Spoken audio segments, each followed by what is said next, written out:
Notre dernière entreprise du jour, Aime-moi Paris, une marque de basket design lancée il y a 1 an et fabriquée en édition limitée avec 400 modèles numérotés par an. Avec nous sur le plateau ce matin son président fondateur, Kevin Krag, bonjour. Bonjour. Alors présentez-nous ce concept de la basket en édition limitée et d'où vous est venue l'idée, on les voit à l'écran. Aime-moi Paris, c'est une basket effectivement en édition limitée, unique et unisexe. Chaque paire est unique parce qu'elle est numérotée, effectivement, d'un point déjà.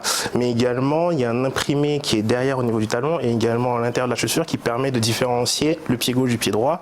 Donc d'avoir forcément une paire qui est différente des autres et aussi avoir un pied qui est différent des autres.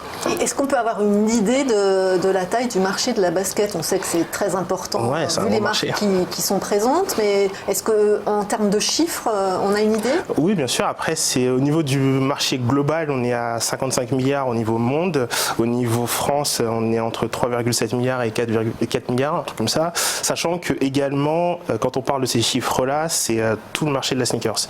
Donc c'est de la vente, de la revente et également de la customisation ou pour aller plus loin du nettoyage de baskets également. Alors, l'édition limitée, c'est-à-dire c'est combien de modèles par an? Alors, est-ce que c'est évolutif? C'est évolutif, c'est 400 de base, mais ça peut aller jusqu'à 800 par an. Donc on fait un modèle par an pendant 5 ans également. La particularité de la marque, tout est éphémère, tout est limité en quantité et en temps également. Et alors, qui l'a dessinée cette basket et où est-elle fabriquée? Alors, du design, la conception de la basket, elle est fabriquée en partie au Portugal et assemblée à Paris. Je sais bien parce qu'on est Aime-moi Paris. On revendique également le fait d'être français et parisien à travers que ce soit le design, la conception de la paire, mais également pour la production. Et stocké à Paris. Et oui, pourquoi ce nom Aime-moi Paris? Aime-moi Paris, alors Aime-moi, c'est la sensation en tant que fan de basket quand vous ouvrez votre boîte, que la basket vous renvoie en fait, elle dit aime-moi, porte-moi. Et donc en fait c'est un peu ce jeu-là qu'on a voulu mettre en place et voilà. Non, c'est un très joli nom. Et alors, et puis ça revendique également, c'est quand même très français, ça s'exporte facilement également. Oui. Autour de l'amour, le je t'aime, reste quelque chose de très. Et Paris. Et Paris surtout. Alors, quel est son prix? Qui l'achète? Est-ce qu'on peut avoir une idée du profil de la clientèle? Le premier modèle, donc, qui s'appelle la première, un mot français également, mais compris à l'étranger, est à 240 € aujourd'hui. Qui l'achète, ce sont essentiellement des fans de sneakers qui adorent ce modèle parce qu'il justement a des références à cette culture-là. Donc c'est un peu niche, mais ça commence à devenir très très grand. Mais également tous les gens qui sont des fashionistas ou qui aiment bien les influenceurs auprès de leur communauté aiment bien ce modèle. Et enfin, je dirais les trendy millennials qui eux ont un pouvoir d'achat, qui peuvent se permettre d'acheter cette paire-là, et également qui ont envie d'avoir un modèle à la fois français et à la fois également qui solide, de qualité et qui va leur permettre de différencier par rapport aux autres. Oui, parce que on l'a vu à l'écran, mais vous ne l'avez pas tellement décrite. C'est plutôt une basket mode, c'est plutôt une basket pour faire du sport, c'est plutôt une basket entre les deux.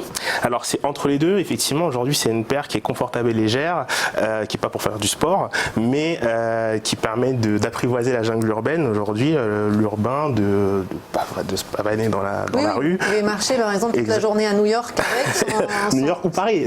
Si, oui, mais New York est plus fatigant quand même. C'est vrai. New York nécessite d'être mieux chaussé. C'est vrai, c'est plus grand.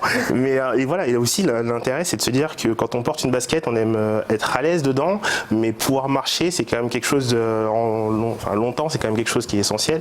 Et aujourd'hui, toutes les paires ne permettent pas, en fait, toutes les paires de baskets ne permettent pas. Et certaines sont design, certaines sont issues de la performance, sont techniques. Mais aujourd'hui, entre les deux, ce qui est un comble, en fait, il n'y a pas énormément de gamme qui propose justement d'avoir du design et aussi d'avoir d'une innovation qui permet d'être à l'aise dans sa paire de basket, être bien dans sa paire de basket. Et alors, comment vous avez financé la fabrication de cette première édition? Alors, c'est un projet humain parce qu'effectivement, au début, ça a commencé par un crowdfunding. Donc, on a eu une centaine de personnes, un peu moins, qui ont participé à un crowdfunding. Une levée de fonds participative. Exactement, une levée de fonds participative. Donc, des inconnus, des proches, des familles également. Ça a permis de produire la première production, totalement de la paire. Et après, ça nous a permis d'aller voir également des investisseurs, de petits investisseurs, pour leur dire, voilà, aujourd'hui, on a la production qui est déjà payée. Maintenant, pour faire de la communication et du marketing autour, on a besoin un peu de fonds. Voilà.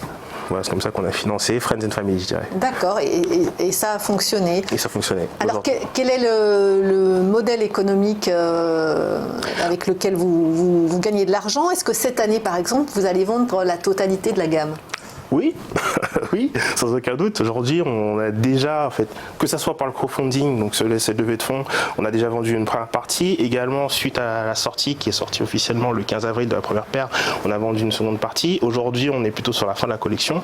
Il reste une centaine de paires sur les 400. Ah oui, c'est peu. Ça va très vite. Aujourd'hui, peut-être qu'on va rehausser le niveau de stock. Pour la première édition. Pour la première édition, pour ce premier modèle. Augmenter la jauge, en fait. Exactement, en fonction de la notoriété, en fonction de la demande, sachant qu'on reste quand même une édition limitée, donc on n'aura jamais un stock qui sera de 5000 paires ou de 4000 paires. Mais vous pourriez doubler, passer à 800 par exemple? On pourrait doubler. En fonction de la demande, 800 paires reste quand même un très très petit nombre en fait sur de la vente des baskets. D'accord. Aujourd'hui, 800 paires, ça peut s'écouler juste en région parisienne, quoi. Et le prix pourrait évoluer aussi? Non, on reste sur le même prix de 140 €. On n'a pas vocation à augmenter, on n'a pas vocation à baisser le prix. On reste sur ce prix-là parce que également ça fait partie de la marque et ça, oui, vous restez sur 240 €. Et quand est-ce qu'est lancée la deuxième édition? Deuxième édition sera lancée en février 2020. On est sur une paire par an et la prochaine après sera lancée en 2021 et jusqu'en 2023, donc 5 paires au global, sachant qu'on ne s'interdit pas de lancer entre ces 5 paires-là des collaborations, des éditions capsules avec d'autres marques. Ah, en collaboration, parce que j'allais vous dire, le design sera le même sur toutes les éditions? Non, justement, à chaque fois on va changer. Vous changez totalement? À chaque fois on change, on propose un nouveau concept. Justement, l'idée c'est de créer vraiment des paires qui soient vraiment limitées et qui soient également rares, en se disant, bah voilà, on n'a pas vu cette paire-là autre part, on l'a jamais vue, même si c'est la même marque. C'est quelque chose, à chaque fois une nouvelle surprise. Et alors, je ne vous ai pas demandé quel est le réseau de distribution, où est-ce qu'elle est vendue, cette basket? Aujourd'hui, on est à 70% sur du online, sur le site marchand. Et on a des magasins. Donc, on a un magasin, par exemple, aujourd'hui sur Paris, qui est Basket & Co. Et on est en train de négocier avec des concept stores qui sont sur Paris en province pour la rentrée. Oui, mais alors, du coup, si vous passez par de la distribution, de la grande distribution, en tout cas, vous avez besoin, ils vous réclament des stocks? Alors, pas de grande distribution. Oui, de la distribution, pardon. On est sur la distribution, donc on est quand même sur des très sélectifs. Donc aujourd'hui, on n'est pas dans une obligation d'aller justement sur la grande distribution, donc on n'est pas obligé d'aller sur des ventes avec des énormes volumes. On reste toujours sur des petites. Oui, mais est-ce qu'ils ne vous demandent pas des stocks plus importants que l'autorise 400? Non, parce que finalement, quand vous arrivez dans un magasin et qu'ils vous demandent 2 ou 3 paires à la pointure, finalement, vous restez dans les 400. Dans les 600 ou 800. Quoi. Et alors, ces distributeurs, on est plutôt sur le segment de la mode ou sur le segment du sport? On est sur le segment de la mode. Essentiellement parce que ça reste très urbain. Et je dirais entre premium et entrée de luxe. Donc on est sur de la mode, pas sur le segment du sport, parce que finalement, on n'a pas lieu d'être sur ça. Face à des marques qui font que du sport, on ne peut pas commencer. Quoi. Et alors, si le succès est au rendez-vous, pourquoi s'arrêter en 2023 ? Parce que c'est l'ADN de la marque. Aujourd'hui, la marque veut que ça soit éphémère et donc on restera éphémère jusqu'à la fin. Mais ce procédé est courant de marque éphémère comme ça quel est l'objectif derrière ? L'objectif, c'est de se dire que finalement, vous avez une édition limitée, on propose une marque en édition limitée. Si derrière, en 2023, vous dites finalement, elle sera plus limitée, en fait, vous perdez vos valeurs et vous dites on a un peu perdu ce qu'on voulait faire au début, non. La rareté fait la valeur de la marque. Exactement. Alors, 2023, les baskets s'arrêtent. Est-ce que la marque disparaît ou est-ce que la marque reste? Et quelles sont les prochaines étapes pour vous ensuite? Ça, on verra en 2023. Vous avez d'autres, vous souhaitez rester dans la mode? Oui, je resterai dans la mode. Je resterai dans la mode et dans le milieu de la basket.